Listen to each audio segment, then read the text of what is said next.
یو کس نه په فرض غسل کې خولې ته اوبه اچول او پوزې ته اوبه اچول دا هیر شو او د کپړې واچولې او ښه ساعت پکې تیر شو، بدن یې موچ شوی، کپړې مچولې دي، ښه ساعت پکې تیر شو، وروسته ورته پته ولګېده چې ما خو خولې ته اوبه نه دي اچولي، غرغړې مې نه دي کړې او پوزې ته مې اوبه نه دي اچولي، نو دی به دا غسل اوس د سر نه کوي او که نه صرف خولې او پوزې ته به اوبه واچوي د غسل به وشي. ګوره دا ډېره اهمه مسله ده. ټیک شوله. یوه دویمه دا ده چې یو سړي غسل وکړو او د ده نه په غسل کولو کې څه ځای وچ پاتې شو، وروسته ورته پته ولګېده چې ما نه خو دا ځای وچ پاتې شوی دی، نو آیا دغه ځای به اوس صرف وینځي که نه غسل به ټول دوباره د سر نه کوي، او که صرف دغه ځای وینځي نو د وینځلو یې څه طریقه ده.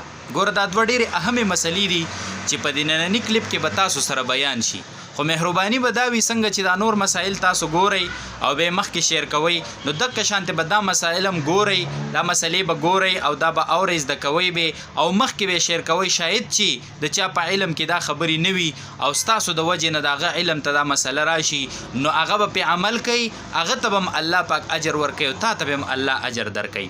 نو ګوره جي د ټولو نه اول خو دا خبره به ته زده کړي چې غسل سړی دننه شي باتروم ته، غسل خانې ته، هر ځای ته، نو ګوره اول خو دا طریقه کار وي چې ته به الته به چې کم دی نو اودس سرندم به اول وکړي، غسل ځای ته دننه شولې نو الته به ته اول اودس سرندم وکړي. ټیک شوله.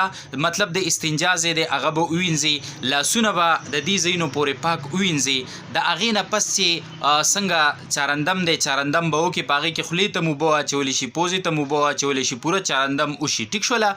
نو دغه م وشو، د هغې نه پس چې کوم دی نو ته به اوس غسل شروع کړي، نو طریقه کار به یې دا دی چې یاره په سر باندې به 3 پیري اوبه واچې او دغه شان بیا به په ښي طرف 3 پیري اوبه واچې، په ګس طرف به 3 پیري اوبه واچې، چې یو ځل په بدن اوبه راواچې نو ته به ټول بدن ومږي چې په دې کې څه اوچ ځای پاتې نه شي. ټیک شوله.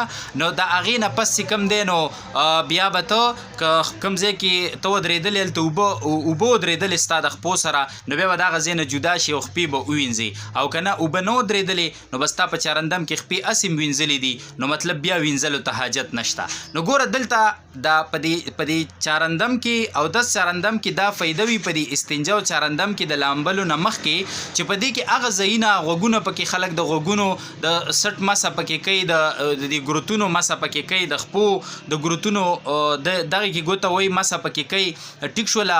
مخ وینځي، داسې ځایونه چې هغې په غسل کې د پاتې کېدو خطره وي، نو هغه په دې چارندم کې اول نه وکړلی شي، بلکې دا چارندم داسې لسې وړه غونته کې لمبا وي، نو دا اودس چارندم استنجا او چارندم د دې لامبلو نه مخکې دا سنت ځکه دی چې په دې کې ډېره زیاته فایده دا وشي چې په کوم ځایونو د وچ پاتې کېدلو خطره وي نو هغه ځایونه پکې لامده شي.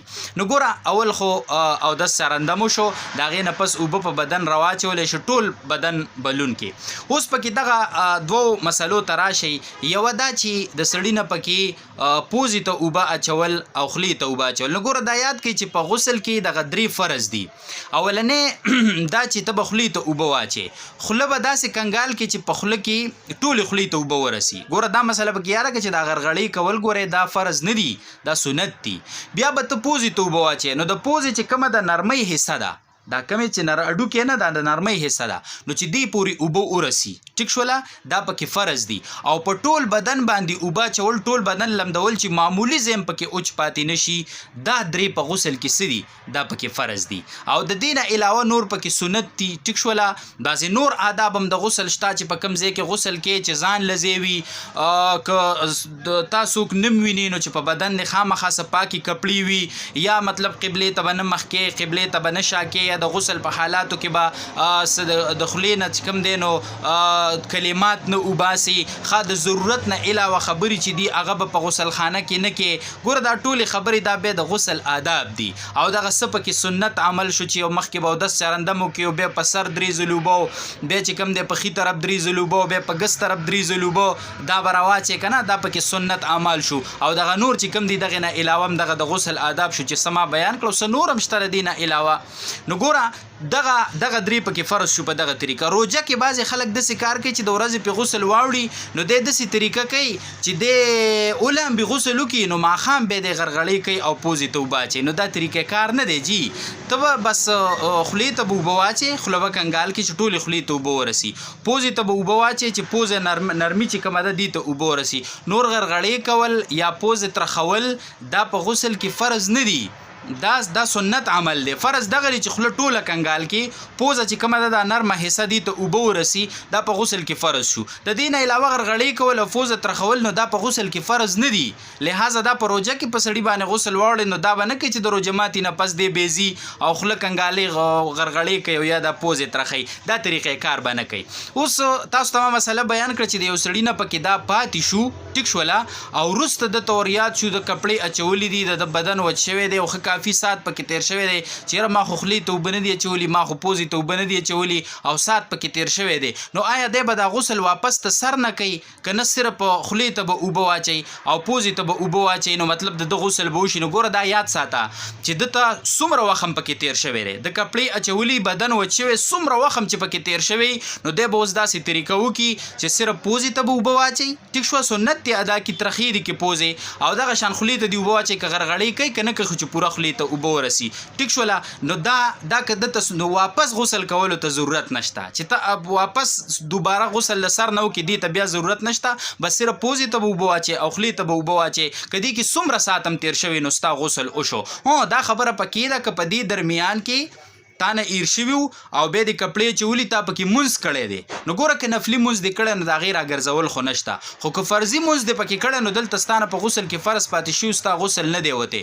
نو که فرضي مونځ دې پکې کړی نو فرضي مونځ راګرځول د هغې اعاده چې کومه ده هغه واپس راګرځول دا بیا لازم دي. دا مسله به انشاءالله تاسو زده کړي. دویمه مسله کومه وه چې د سړي غسل وکړو او د ده نه په بدن کې چېرته اوچ ځای پاتې شوی دی، ده ته وروسته پته ولګېده چې ما خو غسل وکړو دا ځای زما نه اوچ پاتې شوی دی، نو اوس به دا واپس غسل د سر نه کوي که صرف دغه ځای به وینځي؟ نه، د سر نه به غسل نه کوي، صرف دغه ځای به وینځي. خو د دغه ځای د وینځلو طریقه بیا څه ده؟ لون لاس به پې نه راکاږي، په دغې سره ګورې کار نه کېږي، بلکې لږې اوبه به راوالي او هغه به پې توی کړي چې هغه اوبه د هغې نه توی شي، څاڅکي ترې وشي، نو بس د ده غسل مکمل سر ته ورسېدو او واپس غسل کولو ته ضرورت نشته.